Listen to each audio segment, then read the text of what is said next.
اعوذ باللہ من الشیطان الرجیم بسم اللہ الرحمن الرحیم الحمد للہ رب العالمین وصلی اللہ علی محمد واہل بیتہ الطیبین الطاہرین لا سیما بقیت اللہ فی الارضین روحی وارواح العالمین لتراب مقدمہ الفدا اللہم انا نرغب الیک فی دولت کریمہ تعز بها الاسلام واہلہ وتذل بها النفاق واہلہ وتجعلنا فيها من الدعاة إلى طاعتك والقادة إلى سبيلك وترزقنا بها كرامة الدنيا والآخرة واللعن الدائم على أعدائهم أجمعين أما بعد فقد قال رسول الله صلى الله عليه وآله وسلم وتصدقوا على فقرائكم ومساكينكم۔ پروردگار متعال کے شکر گزار ہیں جو مسلسل ماہ مبارک رمضان کی ان ساعتوں سے بہرمند ہونے والوں میں سے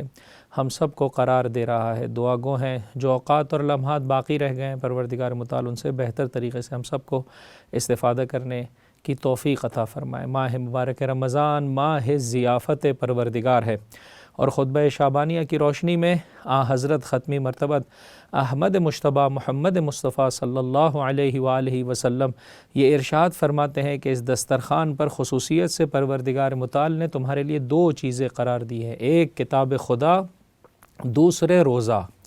توجہ کیجئے گا عزیزو، اگر میں اور آپ دقت کے ساتھ، اہتمام کے ساتھ ان تمام پہلوؤں کی جانب اپنی نگاہوں کو مبذول رکھیں کہ جن کی جانب پروردگار اور اس کی حجتیں چاہتی ہیں کہ میں اور آپ متوجہ رہیں، تو یہ روزہ کافی ہے معاشرہ سازی کے لیے، زمانے کے امام کی آمادگی کے لیے۔ فرمایا ہم نے اس خاطر تم پر روزوں کو واجب قرار دیا ہے تاکہ تم غریب کی بھوک اور پیاس کو احساس کر سکو اور اس کے حق کی ادائیگی میں کوتاہی تمہاری زندگی میں نظر نہیں آئے۔ یہی سبب ہے حضرت اس مقام پر ارشاد فرماتے ہیں وَتَصَدَّقُوا عَلَىٰ فُقَرَائِكُمْ وَمَسَاكِينِكُمْ۔ دیکھو جو تم میں سے فقیر ہیں، جو مسکین ہیں، ان کی نسبت سے، ان کے حق ادا کرنے کی نسبت سے، ان کے احتیاجات کے پورا کرنے کی نسبت سے تمہاری زندگی میں کوتاہی نہ آنے پائے۔ فقیر اور مسکین میں مختلف جہات سے فرق کو بیان کیا گیا۔ ایک مشہور فرق یہ ہے کہ فقیر وہ ہے جو کما تو رہا ہے لیکن اپنے اخراجات تک نہیں پہنچ پا رہا ہے، یعنی اس کی کمائی کم ہے، اخراجات زیادہ ہیں، جبکہ مسکین بہرحال اس کے پاس کوئی کمائی کا وسیلہ بھی نہیں ہے اور اس کے اندر بہرحال احتیاجات اور اس کی جو ضرورتیں ہیں وہ بہت زیادہ ہیں، اس کے فقر و فاقہ کی کیفیت جو ہے وہ بہت زیادہ ہے۔ بہرحال ہم سے اس بات کا تقاضا کیا گیا ہے کہ اس مہینے میں خصوصیت سے روزہ رکھتے ہوئے انسان فقراء کو فراموش نہ کرے۔ کس قدر رحیم ہے پروردگار، کس قدر کریم ہے پروردگار، دیا بھی اسی نے ہے، اور اب ہم سے مانگ رہا ہے تو کس اہتمام سے مانگ رہا ہے۔ اس ضیافت میں مجھے اور آپ کو بلا رہا ہے، اور بلانے کے بعد کہہ رہا ہے وہ جو بندوں میں سے فقیر اور نادار ہیں ان کی جانب قدم آگے بڑھا۔ تو ان کی جانب قدم آگے نہیں بڑھا رہا ہے، در واقع اپنے رب کی جانب قدم آگے بڑھا رہا ہے۔ کیا مقام ہے صدقہ دینے والوں کا، کیا مقام ہے فقیر اور نادار کی دسترسی کرنے والوں کا۔ فرمایا من ذا الذی یقرض اللہ قرضا حسنا فیضاعفہ لہ اضعافا کثیرہ۔ کون ہے تم میں سے جو اللہ کو یہ پاکیزہ قرضہ دے، اپنے مال میں سے کچھ جدا کرے، یعنی دیا بھی خود نے ہے، اب مانگ رہا ہے، ایسا ہے کہ جیسے تو خدا کو قرضہ دے رہا ہے، اور پھر اس کا عوض بھی کیا خوب عطا کر رہا ہے، کیا خوب اس کی پاداش دے رہا ہے۔ فرمایا اگر تو آداب کی رعایت کرتے ہوئے ہماری راہ میں خرچ کرے گا تو یہ نیکی 1 برابر، بسا اوقات 2 برابر، بسا اوقات 10 برابر، بسا اوقات 700 برابر، بسا اوقات 1400 برابر، اور بسا اوقات اس سے بھی زیادہ جو ہے وہ خداوند متعال کی بارگاہ میں تیرے لیے اجر و پاداش رکھتی ہے۔ ایک ضربت علی ابن ابی طالب کی ثقلین کی عبادت پر بھاری ہے۔ جتنا انسان اپنے عمل کو بہتر بناتا چلا جاتا ہے، در واقع مغفرت الہی کا دروازہ اس کے لیے کھلتا چلا جاتا ہے۔ دوسرے مقام پر رب تبارک و تعالی ارشاد فرماتا ہے ان تقرض اللہ قرضا حسنا، اگر تم اللہ کو قرض حسنا دو گے، اللہ کے بندوں کی دسترسی کرو گے، در واقع خداوند متعال کی بارگاہ سے یضاعفہ لکم، خدا جو ہے وہ ان گنت تمہیں عطا کرے گا، چند برابر تمہیں عطا کرے گا، وَيَغْفِرْ لَكُمْ، اور تمہارے لیے معافی کا تحفہ ہے، وَاللَّهُ شَكُورٌ حلیم۔ عزیزو اس تیسری آیت کو دیکھیے گا، سورہ مبارکہ توبہ کی آیت نمبر 104، پروردگار متعال ارشاد فرماتے، دیکھیے خدا کی راہ میں خرچ کرنے والوں کا مقام و مرتبہ، أَلَمْ يَعْلَمُوا أَنَّ اللَّهَ هُوَ يَقْبَلُ التَّوْبَةَ عَنْ عِبَادِهِ وَيَأْخُذُ الصَّدَقَاتِ، تو خدا سے معاملہ کر رہا ہے، اور سب سے بڑھ کر یہ صدقہ خداوند متعال کے ہاتھوں میں جا رہا ہے۔ کیا نہیں جانتے ہو کہ خدا ہی وہ ذات ہے جو اپنے بندوں کی بازگشت کو قبول فرماتا ہے، اور وہ صدقہ اور خیرات جو وہ خدا کی راہ میں خرچ کر رہے ہوتے ہیں انہیں وہ لیتا ہے، وَأَنَّ اللَّهَ هُوَ التَّوَّابُ الرَّحِيمُ، اور خدا کس قدر پلٹتا ہے اپنے بندے کے لیے، کس قدر مہربان ہے، چاہتا ہے کہ اس کا بندہ اس کی بارگاہ میں پلٹ جائے۔ توجہ چاہتا ہوں عزیزو، یہ ہے خداوند متعال کا کرم، یہی سبب ہے کہ اہل بیت علیہ السلام کی زندگی میں ملتا ہے۔ چوتھے امام قبل اس کے کہ صدقہ دیں، پہلے صدقے کے بوسے لیا کرتے تھے، اور فرماتے تھے کہ یہ فقیر کے ہاتھوں میں نہیں جا رہا، پہلے میرے رب کی دست قدرت میں جا رہا ہے، اس خاطر میں اسے احترام دے رہا ہوں۔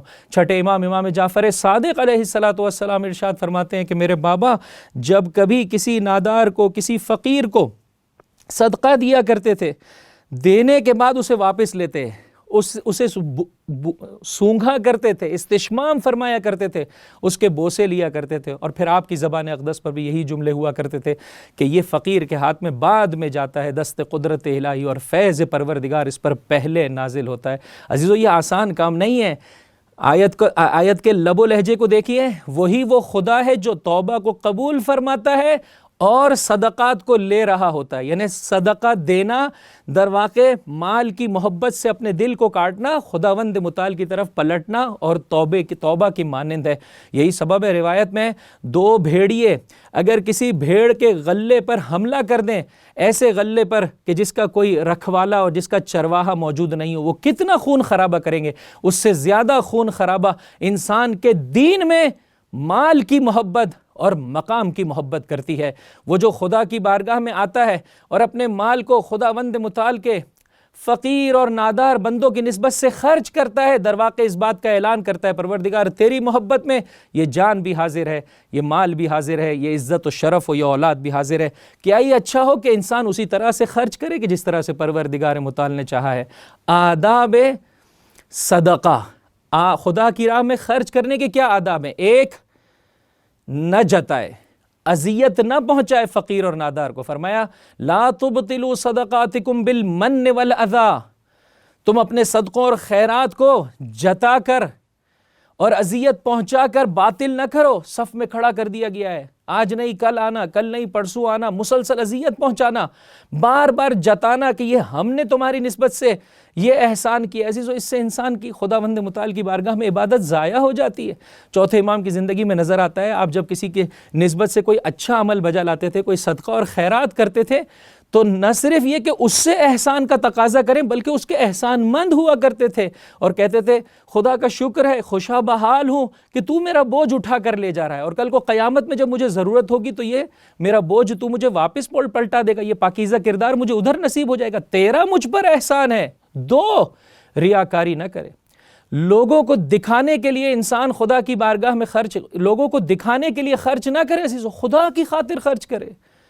لوگوں کو دکھانے کی خاطر خرچ کرنا انسان کے عمل کو ضائع کر دیتا ہے۔ جھوٹی شہرت کا کیا فائدہ، کیا فائدہ عزیزو، خدا کی بارگاہ میں کچھ نہیں ملے گا۔ فرمایا میں بہترین پارٹنر ہوں، بہترین شریک ہوں، مجھے کچھ بھی نہیں چاہیے، اگر تو نے میرے ساتھ کسی اور کو قرار دیا ہے سارا کا سارا میں اس کے لیے قرار دیتا ہوں، بس کل کو آخرت میں انسان کو کچھ بھی نصیب نہیں ہوگا۔ یہی سبب ہے ہم ائمہ علیہم السلام کی زندگی میں دیکھتے ہیں کہ کس قدر چھپ کر صدقہ دیا کرتے تھے۔ ایک مرتبہ لوگوں کو نیکی کی طرف بلانے کے لیے انسان علنیہ صدقہ دے، بہت اچھی بات ہے، لیکن معمولاً شیطان کے وسوسوں سے بچنے کے لیے کیا ہی اچھا ہو کہ انسان چھپ کر صدقہ دے کہ یہ خداوند متعال کے غضب کی آنکھ کو بجھانے کا سبب بنتا ہے۔ چوتھے امام، تاریک رات، چہرے پر نقاب، ہاتھوں میں کبھی پیسے ہیں، درہم و دنانیر ہیں، کبھی لکڑیاں ہیں، کبھی طعام ہے، یعنی لوگ نہیں پہچان پائے کہ یہ کون ہے جو ہماری مدد کر رہا ہے، یہاں تک کہ میرے مولا آقا کا اس دنیا سے انتقال ہوا۔ چھٹے امام کی زندگی میں ملتا ہے، رات کی تاریکی میں سونے والے کے سرہانے جاتے ہیں، وہ جو فقیر ہے، نادار ہے، چھپڑوں کے نیچے سو رہے ہیں، ان کے کنارے جو ہے وہ ایک ایک دو دو روٹیاں رکھتے چلے جاتے ہیں۔ جب سوال کرنے والے نے سوال کیا آقا کیا یہ آپ کے چاہنے والے ہیں؟ فرمایا نہیں، ہمارے چاہنے والے نہیں، اس ذریعے سے ان کو دین مبین اسلام اور اس کی حقانیت کی طرف میرا مولا دعوت دے رہا ہے۔ فرمایا اگر چاہنے والے ہوتے تو ہم نمک بھی رکھتے چلے جاتے۔ تین اہم ترین عنصر عزیزوں جس کو انسان مد نظر رکھے وہ یہ ہے کہ ظاہری اعتبار سے ٹیمپریری بیسس پر جہاں صدقہ دے رہا ہے اور ہر انسان کی آج کی بھوک کا اہتمام کر رہا ہے، آگے بڑھ کر روٹس میں اور اساسی اور بنیادی طور پر خرچہ کرے۔ کب تک یہ انسان جو ہے وہ روزانہ اسی طرح سے ہاتھ پھیلاتا رہے گا؟ اس طرح سے اس کی نسبت سے کام کرے کہ اس کی مشکل حل ہو جائے، وہ اپنے پیروں پہ کھڑا ہو جائے۔ پڑھائی کی نسبت سے ایجوکیشن میں خرچہ، مہارت پر خرچہ کہ ایک مرتبہ یہ اس مہارت کو حاصل کر لے گا پھر خود کما سکے گا۔ چوتھا ادب عزیزوں کہ روایتوں میں بیان کیا گیا ہے کہ صدقے کا عوض 10 برابر ملتا ہے، قرضے کا عوض 18 برابر ہے۔ عزیزوں سامنے والی کی شخصیت کم مجروح ہوتی ہے، اس کا وقار زیادہ باقی رہتا ہے، انسان اسے قرضہ دے۔ پانچواں ادب یہ ہے اس قرضے کو، اس کی ظاہری مشکل کو حل کرتے کرتے اس کی واقعی اور معنوی مشکل کو بھی مد نظر رکھے۔ ہے میرے بھائی ایک 10,000 روپے میں تجھے قرضہ دے رہا ہوں، اس کی ادائیگی کیا ہے؟ حفظ قرآن۔ اس کی ادائیگی کیا ہے؟ فلاں کتاب کا پڑھنا۔ اس کی ادائیگی کیا ہے؟ علماء کے درس کو سننا۔ بس عزیزوں یہ وہ طریقہ کار ہے کہ انسان اس کی دنیا بھی بناتا چلا جا رہا ہے اور آخرت بھی بناتا چلا جا رہا ہے۔ اور چھٹی اور آخری شے، انسان کس قدر کوشش کر لے۔ آپ دیکھ سکتے ہیں اس وقت کس طرح سے صاحبان ایمان اور مسلمان دین مبین اسلام کی راہ میں ماہ مبارک رمضان میں خرچہ کر رہے ہیں، لیکن جب سسٹم اوپر سے فاسقوں اور فاجروں کے ہاتھ میں ہوتا ہے، کتنا بھی اس راہ میں کوشش کر لی جائے مشکل حل نہیں ہوتی۔ فقراء غریب اسی طرح سے باقی ہے، امیر سے امیر تر ہوتا چلا جا رہا ہے، غریب سے غریب تر ہوتا چلا جا رہا ہے۔ پروردگار متعال سے دعا بھی مانگے اور جتنا ہو سکے بہتر سے بہتر سسٹم اپنے ہاتھوں میں لیتا رہے۔ اللہم انا نرغب الیک فی دولت کریمہ، پروردگار وہ پاکیزہ حکومت عطا کر دے جس کے سائے میں غربت ظاہری کا بھی اختتام ہو جائے اور ہر ایک کی رہنمائی خداوند متعال اس کی پاکیزہ حجتوں کی طرف ہو سکے۔ وآخر دعوانا ان الحمد للہ رب العالمین وصلی اللہ علی محمد وأہل بیتہ الطیبین الطاہرین۔